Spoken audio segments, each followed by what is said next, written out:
దేవుని ప్రియకుమారుడైన యేసుక్రీస్తు నామంలో కూడి వచ్చిన మీ అందరికీను, సమయం ఇచ్చిన సంఘ కాపరికి, సంఘ పెద్దలకును, అదే రీతిగా ఈ యొక్క మాధ్యమం ద్వారా వినుచున్న ప్రతి ఒక్కరికి దేవుని నామంలో శుభాభివందనాలు తెలియజేసుకుంటున్నాను.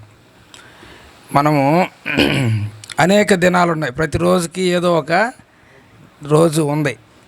ఇప్పుడు అయితే మనకు ఒక దినం ఉంది. ఏ దినం? అది చాలా ఇంపార్టెంట్ అయిన దినం అది. ఇప్పుడు ఇంతకుముందు చిన్న బిడ్డలు ఒక పాట పాడారు. ఏం పాట? న్యాయాధిపతి అయిన దేవుడు తీర్పు తీర్చే వేళలో. ఎంత గొప్ప మాట కదా అది. న్యాయాధిపతి అయిన మీకు పోయిన ఆదివారం నేను వాక్యం చెప్తూ, వాక్యం జీవం గలది, అది సజీవమై బలము గలదై రెండంచుల గల వాడిగల ఎటువంటి ఖడ్గము కంటేను వాడిగలదై అని చెప్పిన. ఒకవైపు చెప్పాను, రెండో వైపు చెప్తానని చెప్పినాను. పూర్తిగా చెప్పను కానీ బాధపడతారు. కొంచెం చెప్తాను, ఓకే కదా? ఇంకొక వైపున కొద్దిగా, అంటే ఆ రెండో వైపున ఇప్పుడు పిల్లలు తెలిసి పాడారో తెలియక పాడారో వాళ్ళు. నేను కూడా ఈరోజు వాక్యం నేనైనా అనుకోలేదు. ఇక్కడికి వచ్చిన తర్వాత బ్రదరు చెప్పమంటే దేవుని మహాకృప వలన దేవుడు ఆ విధంగా నడిపిస్తున్నాడు. కాబట్టి న్యాయాధిపతి అయిన దేవుడు రెండో వైపున. ఇంతకుముందేమో కృపా సత్య సంపూర్ణుడు, కృపకాలంలో ఉన్నాం మనం. కాబట్టి ఏం చేసినా కూడా మనకు చెల్లుబాటు అవుతుంటుంది. ఎందుకంటే కృపాసనం వద్దకు పరిగెత్తుకొని వచ్చి ఆయన పాదాలు పట్టుకొని మనం క్షమాపణ వేడామంటే అన్నీ క్షమించేస్తాడు. అయితే రేపు రానయ్యున్న దేవుడు న్యాయాధిపతిగా రానయ్యున్నాడు, తన ఖడ్గముతో రానయ్యున్నాడు. అయితే ఆ వస్తున్నప్పుడు నువ్వు ఏ గుంపులో ఉంటావు అని పిల్లలు పాడారు. ఇప్పుడు ఏ గుంపులో ఉంటావు?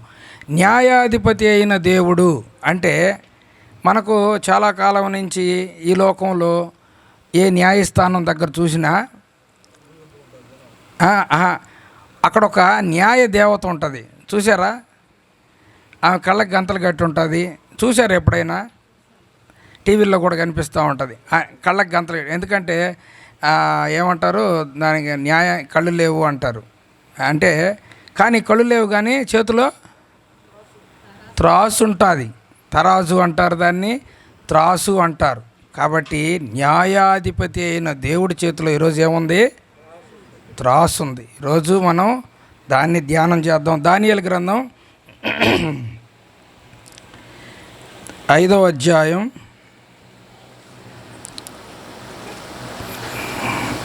24వ వచనం నుంచి చదువుదాం.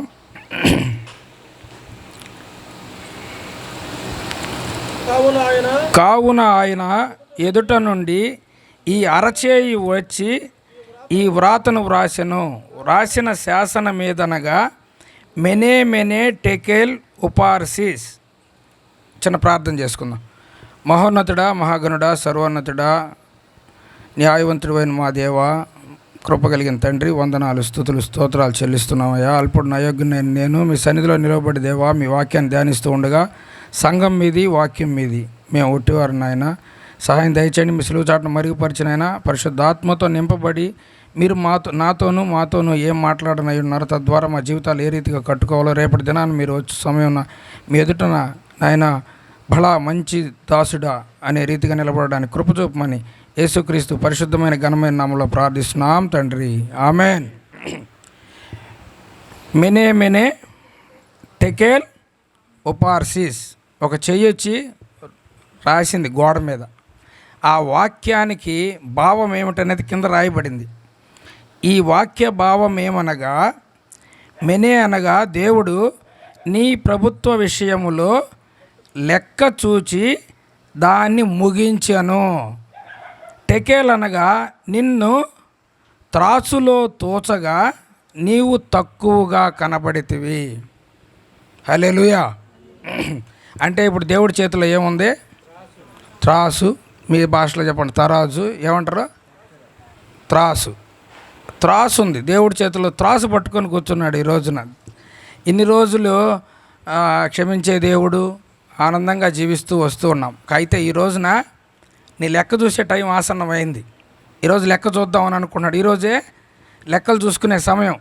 ఎవరెవరు వాళ్ళ ఒకసారి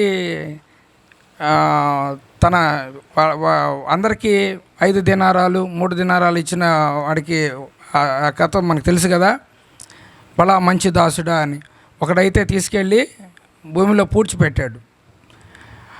అయితే ఈ రోజున నిన్ను నన్ను దేవుడు అడుగుతున్న విషయం, నిన్ను నన్ను త్రాసులో తోచాలని అనుకుంటున్నాడు. ఈ రోజున త్రూచితే నీ భక్తి నా భక్తి ఏ రీతిగా ఉన్నది అనే దాన్ని ఈ రోజున దేవుడు మనల్ని అడగాలని అనుకుంటున్నాడు. ఒకసారి సర్వసృష్టిని చేసిన దేవుడు నరుని జీవాత్మగా చేసిన తర్వాత దాదాపు 2000 సంవత్సరాలు దాటిపోయిన తర్వాత కూడా ఇప్పటి వరకు ఒక దేవుడు కోరుకున్నటువంటి క్రొత్త నిబంధన సంఘం అనేది కట్టబడలేదు. అంటే విశ్వాసి అనుకుంటున్నాడు తాను నిలబడుతున్నాను అని అనుకుంటున్నాడు, కానీ అనుక్షణం పడిపోతూనే ఉన్నాడు. అందుకే ప్రభు నీ తలుపు యొద్ద నేను నిలబడి తట్టుచున్నాను, బయలుదేరకనే ఉన్నాడంట ప్రభు. ఎందుకొరకు? ఇంకైనా నీవు సరిగా కట్టుకుంటావని, నీ జీవితాన్ని సరిచేసుకుంటావని, ఆయన త్రాసులో పెట్టి తూచినప్పుడు నువ్వు తక్కువగా కనబడకుండా ఉంటావని ఈ రోజున ప్రభు నీతోనూ నాతోనూ మాట్లాడుతూ ఉన్నాడు. మాట్లాడుతూ సామెతల గ్రంథము 23వ అధ్యాయం 23వ వచనం. సత్యమును అమ్మివేయక దానిని కొని ఉంచుకొనుము. సత్యమును అమ్మివేయక దానిని కొని ఉంచుకొనుము. ఇక్కడ మీకు బాగా అర్థమైనట్టు నేను చాలా ఎక్కువ ప్రసంగం ఏం చెప్పను, 2-3 మాటలే చెప్తాను.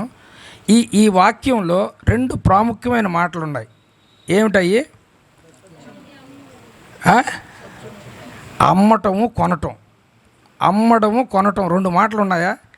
సత్యమును అమ్మివేయక దానిని కొని ఉంచుకొనమంటున్నాడు. అమ్మటం ఉంది, కొనటం ఉంది. అమ్మటం కొనటం అంటే ఏంటి? సహజంగా అమ్మటం కొనటం అంటే ఎక్కడ జరుగుతుంటుంది? ఏమంటారు దాన్ని? బిజినెస్, వ్యాపారం, అంతే కదా. ఏ షాపుకు పోయినా అమ్మటము కొనటం, ఆడు కొనుక్కుంటుంటాడు, మనకు అమ్ముతుంటాడు, అంతేనా? బిజినెస్. ఈ రోజున దేవుడు త్రాసు చేత పట్టుకొని బిజినెస్ గురించి మాట్లాడాలని అనుకుంటున్నాడు. ఇది నన్ను ప్రేరేపించిన వాక్యం. ఈ రోజున నీతోనూ నాతోనూ బిజినెస్ మాట్లాడాలని, ప్యూర్ బిజినెస్ మాట్లాడాలని దేవుడు ఈ రోజున త్రాసు పట్టుకొని నిలబడుకున్నాడు. నీకు నాకు ఒక భక్తిని అప్పగించాడు. ఆ భక్తిలో ఈ రోజున నీవు నేను ఎంత సంపాదించాం, నీ అకౌంట్లో ఎంత ఉంది అనే దానిని దేవుడు తోచాలా అని అనుకుంటున్నాడు. అమ్మటం కొనటం ప్యూర్లీ ఈ రోజున. దాన్ని ఒక భక్తుడు అంటున్నాడు. ఒక ఆయన అంట, అపోస్తులైన పౌలు ఈ రీతిగా రాస్తాడు. 1 తిమోతి 6:6లో 1 తిమోతి 1 తిమోతి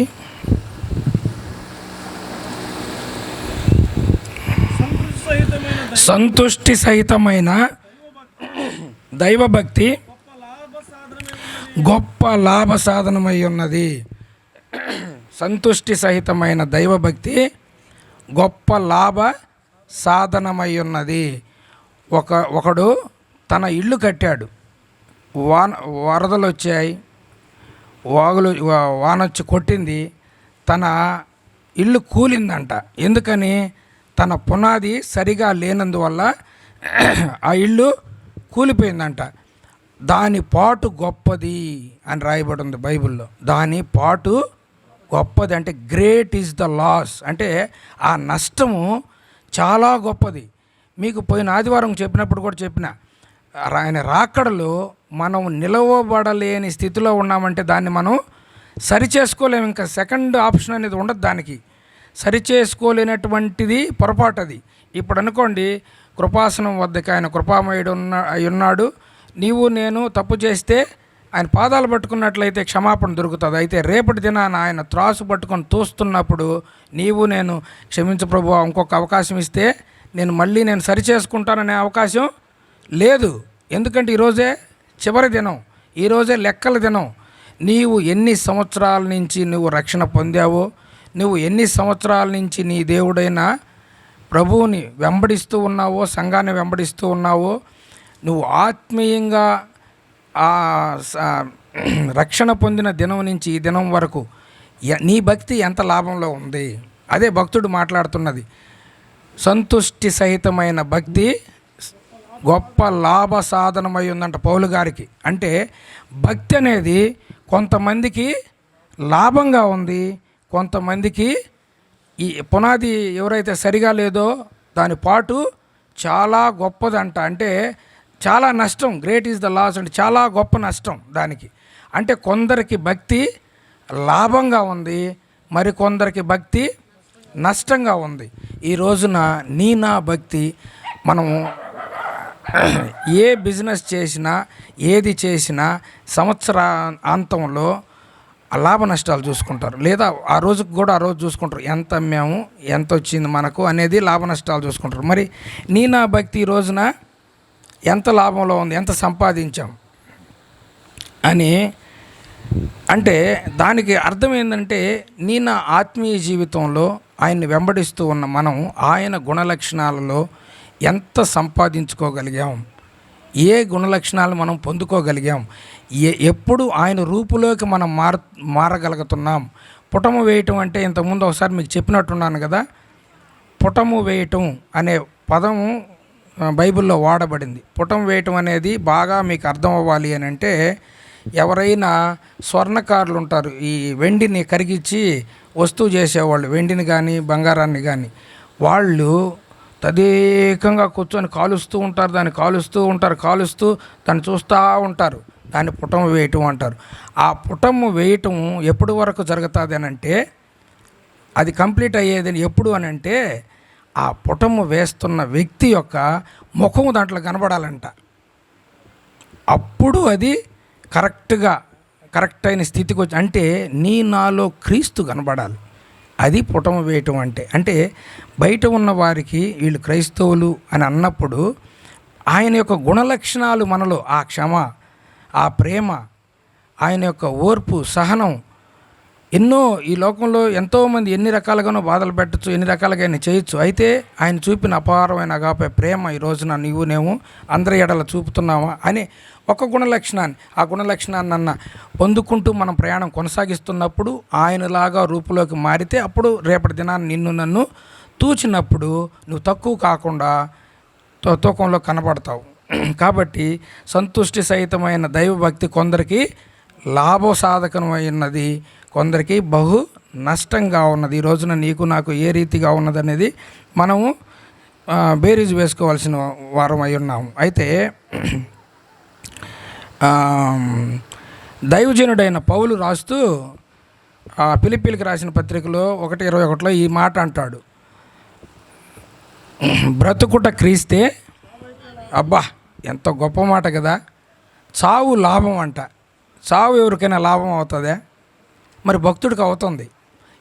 చావు లాభం. ఎప్పుడు చావు లాభం అవుతుంది తెలుసా? బ్రతుకుట క్రీస్తు అయినప్పుడు. బ్రతుకుట నీ కుటుంబమో, నా కుటుంబమో, నా ఉద్యోగమో, నా జీవితమో, నా స్వార్థమో కాకుండా బ్రతుకుట క్రీస్తు అయినప్పుడు చావు అనేది ఇంకా అదొక లెక్క లేదు. ఇంకా చావు అనేది ఈరోజైతే అంటారు కదా ఈ లోకంలో, ఈ రోజుకైతే అయితే రేపటికి 2 అంటారు. కాబట్టి భక్తుడు అంటాడు, చావు అయితే నాకు లాభం, బ్రతుకుట క్రీస్తే. ఒకవేళ చావు అయితే నాకు లాభమే, ఎందుకంటే రేపు నేను కళ్ళు మూస్తే రేపు అక్కడ కళ్ళు తెరుస్తాను. కాబట్టి ఈ రోజున అలాంటి చెప్పగలిగే స్థితిలో మనం ఉండాలి. అయితే ఎంతవరకు మనము ప్రభువును సంపాదించుకున్నాం, ఆయన రూపురేఖల్లోకి, ఆయన గుణలక్షణాల్లోకి ఎంతగా మారేమనేది చాలా ప్రాముఖ్యమైన విషయం. ఎందుకు ఈ మాట చెప్తున్నానంటే, ఈ లోకంలో కొంతమందిని చాలా ఫాలో అవుతూ ఉంటాం. ఫ్యాన్స్ అంటారు తెలుసా? చాలామందికి ఫ్యాన్లు ఉన్నారా? ఇప్పుడు శ్యామ్ అంటాడు నేను సిఎస్కే ఫ్యాన్ అంటాడు, రియా అంటుంది ఇంకొక టీం ఫ్యాన్ అంటారు, ఇంకొక ఆయన పవన్ కళ్యాణ్ ఫ్యాన్, ఇంకొక ఆయన చిరు ఫ్యాన్ అంటాడు. ఒకప్పుడు కాలంలో మేము కూడా రక్షణలోకి రాకముందు ఏదో ఒక హీరోకి ఫ్యాన్ ఉండేవాళ్ళమి. అలా ఉన్నప్పుడు నేను బాగా గమనించిన విషయం, నేను కూడా ఫాలో అయిన విషయం, ఆయనలాగా క్రాఫింగ్ చేసుకోవటం. అవునా? గమనించారా మీరు? ఆయనలాగా ప్యాంట్ షర్ట్లు కుట్టించుకోవటం అంటే ఏంటి? ఆ ఫ్యాషన్ని ఫాలో అవ్వటం, అలాగ ఉండాలని కోరుకోవటం.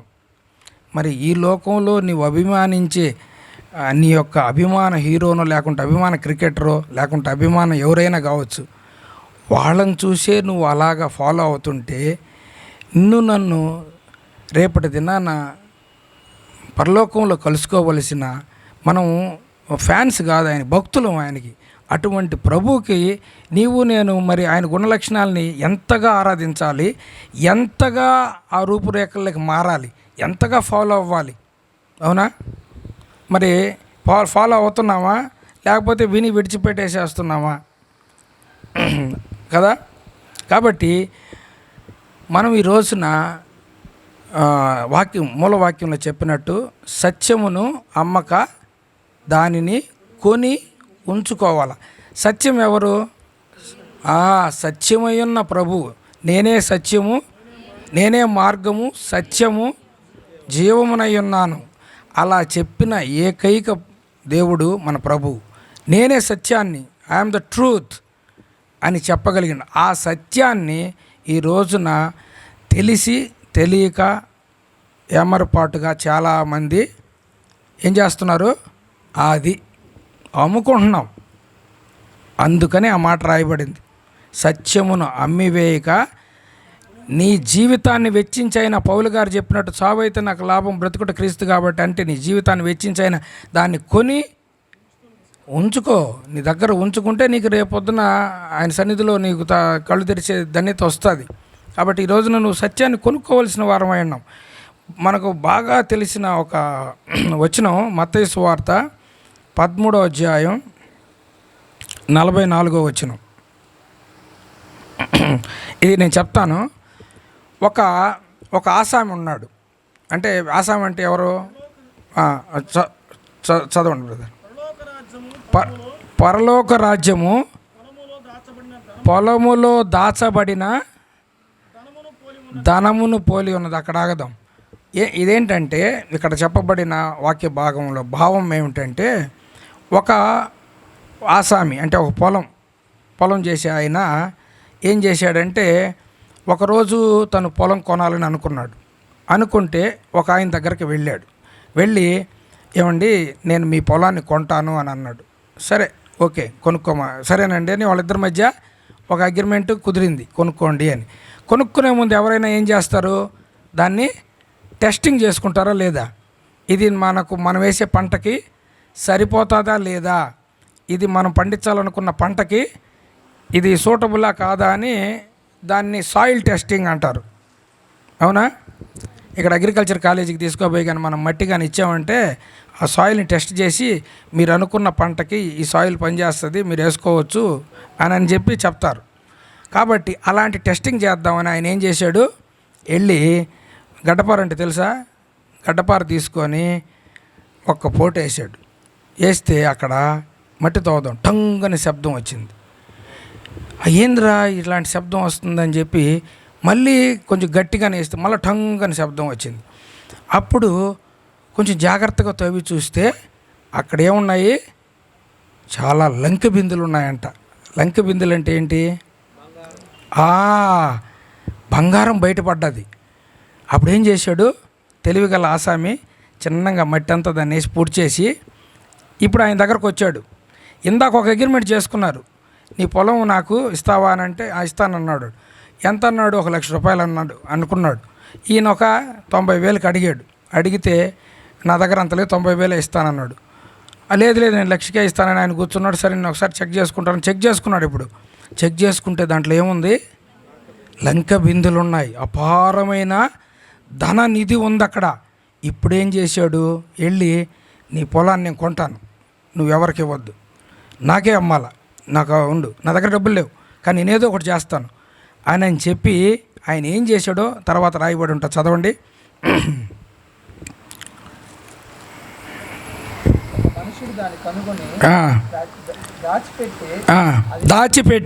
దాన్ని దాచిపెట్టి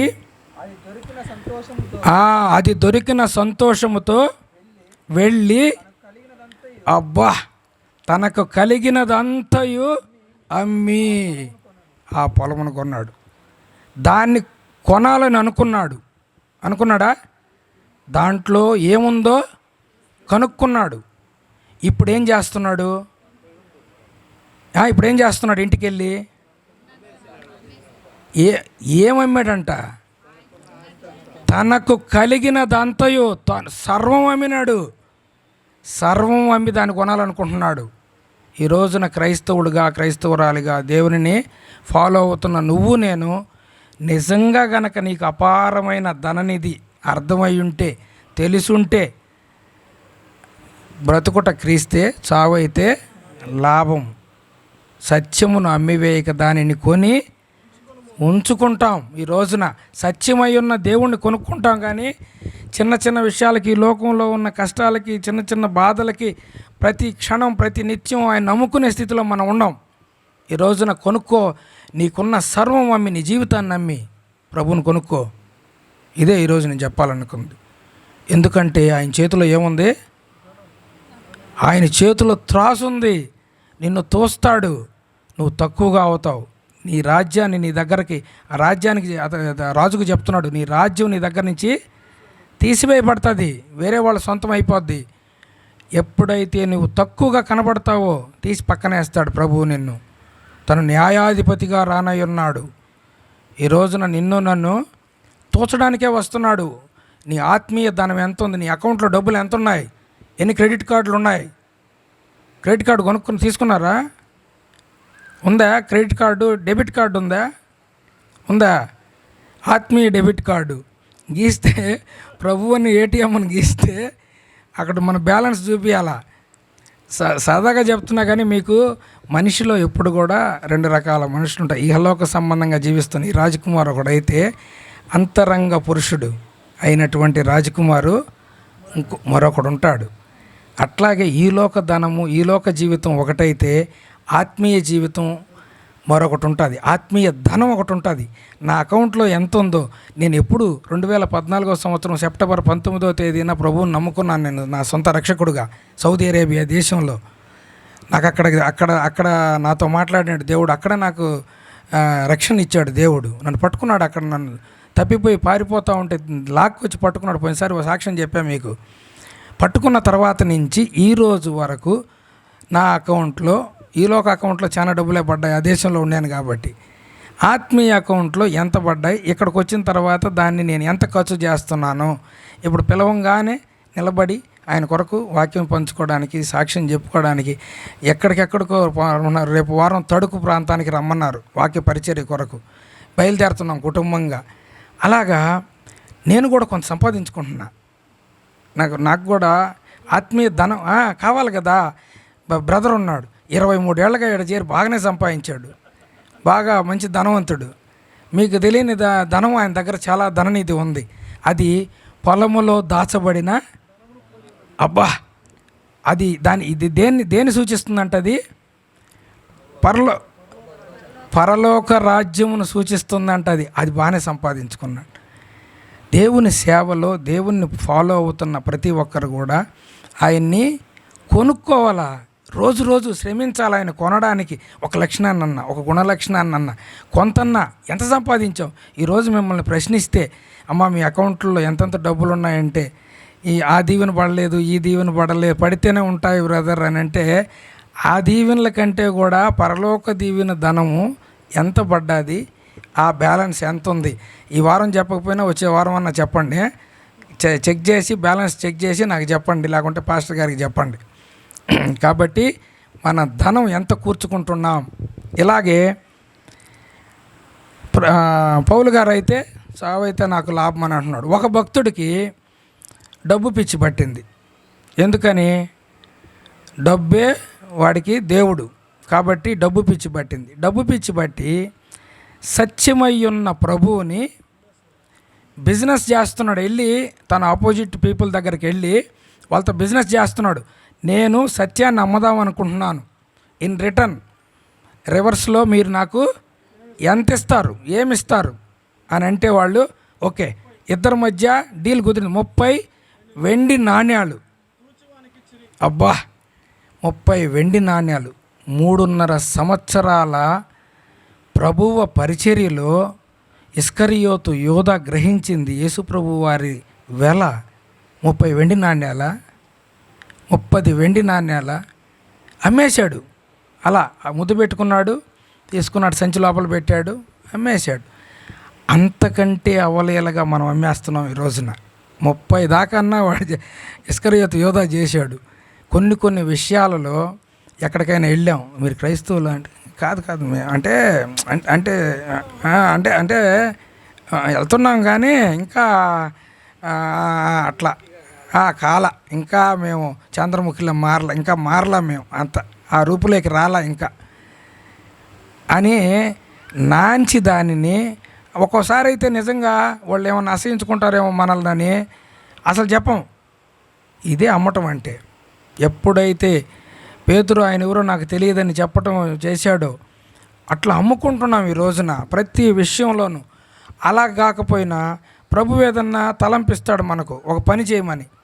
నాకు ఇప్పుడు పని ఉందిలే, ఇప్పుడు కాదు, నేను తర్వాత చూస్తాను అని చెప్పి తప్పించుకునే తత్వంలో అనేక పర్యాయాలు ఆయన్ని అమ్ముతూనే ఉంటాం. కాబట్టి అలా అమ్ముకునే వారంగా ఈ రోజున ఉండకూడదనేది. ఎందుకనంటే ధనాపేక్ష సమస్త కీడుకి మూలం. ఒకడు ధనమునకును దేవునికిని ఉండనేరడు. 2 రకాల పడవలు, 2 రకాల జీవితాలు పాసిబులే కాదు. అయితే అట కాకపోతే ఇట 2 గుంపులు. నువ్వు ఏ గుంపులో ఉంటావని పాట పాడారు. ఏ గుంపులో ఉంటావు అని, కొంతసేపు ఆడుంటానయ్యా, కొంతసేపు ఆడుంటానయ్యా అంటే నడవదు అది. త్రాసులో నువ్వు ఈ పక్కన ఆ పక్కన తూచేయటం, పక్కన పడేయటమే. మంచి చేపలు, పాడైన చేపలు తీసి బయట పారేయటమే. మంచి చేపలు గంపలోకి వెళ్తాయి, గొర్రెలు మేకలు వేరు చేయబడతాయి. రేపు పొద్దున నీ ధనాన్ని బట్టి నీకు ఇందాక చెప్పారే వాక్యం 4 వారాలు వినండి, ప్రశ్నలు వేస్తాం, ఏమిస్తారు మీకు? అబ్బా, బహుమానం ఉన్నది మీ కొరకు. రేపు పొద్దున ఆ లైన్లో నిలబడుకున్నప్పుడు ఒకరి కొరకు నీతి కిరీటం, ఒకరి కొరకు జీవ కిరీటం, ఇట్లా మీ కొరకు బహుమానాలు ఉంచున్నారు. మీ కొరకు, నా కొరకు. ఎప్పుడు నమ్మకంగా ఆయన వెంబడిస్తూ సంతుష్టి సహితమైన దైవభక్తి చేస్తూ లాభాన్ని పొందుకుంటూ మన అకౌంట్లో ధననిధిని కూర్చుకుంటూ తద్వారా ఆ ధననిధితో మనల్ని మనం కట్టుకుంటూ ఇతరులను కడుతూ ఒక్కొక్క ఇటుక పేరుస్తూ ఉంటే మన కొరకు పరలోకంలో ఒక ఇటుక పెడతా ఉంటారు. నువ్వు ఎడొక ఇటుక పీకేవనుకో, అక్కడ ఒక ఇటుక పీకేయటం. ప్రభు అన్నాడు, నేను వెళ్ళి మీ కొరకు ఒక స్థలము సిద్ధపరిచి తిరిగి వస్తాను. నేను నీ కొరకు నా కొరకు అపార్ట్మెంట్స్ కడుతున్నారు అక్కడ. ఆ ఇళ్ళు సెంటున్నర ఇళ్ళు కాదు, అవి చాలా పెద్ద ఇళ్ళు కడుతున్నారు. ఆ ఇంట్లో నీకు నాకు ఒక గది కావాలి అని అంటే ఇక్కడ నీ కొరకు నా కొరకు అయిన ఆత్మీయ ధనంలోతో సంపాదించుకుంటూ ఒక్కొక్క ఇటుకు చేర్చుకుంటూ సజీవమైన రాళ్ళ ద్వారానే ఆ రాజ్యం కట్టబడుతుంది. నీవు నేను సజీవమైన రాళ్ళుగా ఉండాలి. ఒక్కొక్క రాయి కడుతూ ఉంటేనే రేపు కట్టబడుతుంది. కాబట్టి ఈ రోజున నా దైవభక్తి లాభసాధకం అయి ఉన్నదా, నష్టంలో ఉన్నదా అనేది మనం బేరీజు వేసుకోవాల్సిన వారం అయినాం. ఇంకొక ఎగ్జాంపుల్ చెప్పి ముగిస్తాను. ఇందాక పిల్లలు చెప్పినట్టుగా అన్నదమ్ములు యోసేపుని ఏం చేశారు? అన్నదమ్ములు యోసేపుని ఫస్ట్ చంపేద్దాం అనుకుంటే రూబేన్ ఏం చేశాడంటే, మొద్దు పాపం తమ్ముడు కదా, మనం పని చేద్దాం, ఆ గోతిలో వేద్దాం అన్నాడు. ఆ గోతిలో వేశారు. అప్పటికి వాళ్ళకి అది కోపం తీరలా.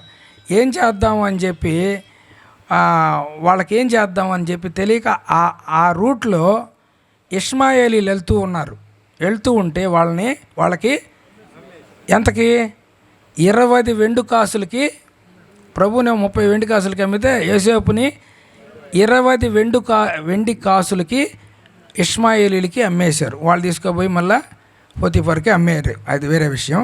అయితే ఇస్సాకు అను మాటకు అర్థం ఏంటి? యోసేపు అనే మాటకు అర్థం ఏంటి? క్షమించండి,